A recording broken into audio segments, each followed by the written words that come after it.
We've just been through a section of the news literacy course where we talk about the power of information and this eternal struggle to control it. What were they afraid of? Well, I think it's, first of all, we have to look at who the they is, because there are different circles of power in Iran, and under Khatami's period, they were a little bit more open-minded, and then Ahmadinejad, the next president, came in and he brought in hardliners, who I think were more afraid of people seeing another point of view other than theirs that might threaten their positions of power. That, you know, there are certain red lines reporting in Iran. You're not supposed to insult Islam. You're not supposed to insult the supreme leader who has the final say on all matters in Iran. But there are also these unwritten rules that journalists who live there kind of know not to cross.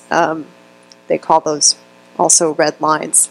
And those are, I think, let's see if I can think of a good example.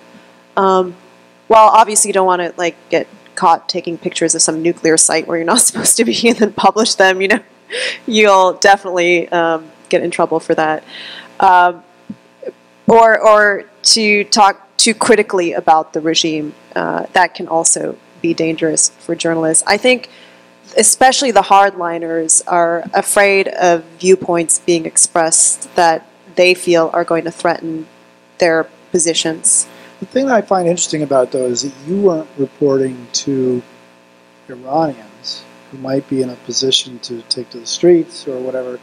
You were reporting to an audience where the Iranians would presumably never even see your broadcasts, right? Right. But they're in the Irshad, which is the Ministry of Culture and Islamic Guidance. They do have people sifting through all the news from all the other countries. They do care.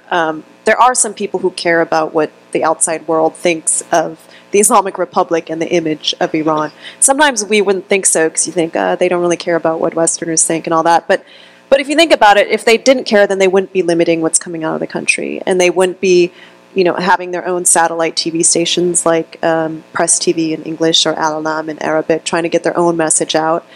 So I think they do care about the image of outsiders toward Iran. They also care about what Iranians think about Iran. So we talk a lot about this idea that reliable information comes at the intersection of verified, independent, and accountable. Information from the sources that go through a process of verification. They're independent and they are accountable by saying, I'm Roxana Saberi reporting live from. So you talk on page 87 of your book. I don't expect you to have memorized it, but on the certain part in your book, you're talking about the balancing act where you've been called in by an Iranian official and bawled out for some of the stories you've done, and you come back and you talk to your editor, and he's ticked off that they're trying to tell you how to do journalism, and you talk about this balancing act you have to do between your editor, the regime, your own little professional code of journalism. What does independence look like in that situation? How do you maintain your independence? It's different than independence in a country like the U.S., in my opinion, because if you want to stay in a country like Iran and report long-term, you have to think about how you're going to do your job without ticking off the authorities too much, because they could easily take away your press pass or tell you to leave, or especially if you don't have an Iranian passport, then you have to leave if you don't have the journalist visa.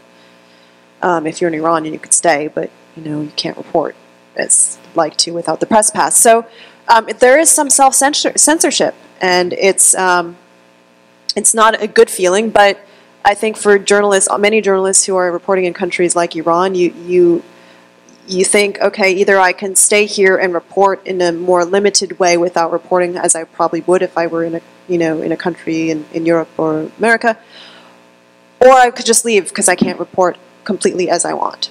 So you just have to decide. I think for Iranian journalists reporting for an Iranian audience, a lot of the Iranian readers and viewers know that the journalists are censored, so they kind of read between the lines. And I don't know, for international readers and viewers, maybe they don't always realize, well, these journalists are censored to some extent. But you still try to report as accurately and fairly as you can. You just might not report all the different angles as that you would if you were not self-censoring. So should we, as consumers of news from those places, how are we to interpret that? Right? I mean, now that you've been there and done that, do you watch the news that's reported out of Iran, out of North Korea, differently than you did before? You mean by local journalists, like Iranian journalists, or no, by foreign journalists? Foreign journalists who are trying to work in North Korea, for instance, right? Yeah, I think. I mean, when I was there too, and coming out of the country to visit my family, I knew that people in Iran often censor themselves. I mean, I knew some journalists who went there and didn't really censor themselves, and they were kicked out early, you know, and they're never invited back again. So it's possible, but if you want longevity in that country, it's difficult to have that. So yeah, I watch when journalists go there now, and the ones who can keep going back, oftentimes they do a great job, but I also know they are very careful about what they say, and oftentimes they have minders with them who are, you know, they take them where they're supposed to go, and they listen to all the interviews, and then they report to the government officials what they're doing on camera and off camera. So it's a very different atmosphere, but again, either you agree to that or some degree of that kind of censorship, or you don't do it at all.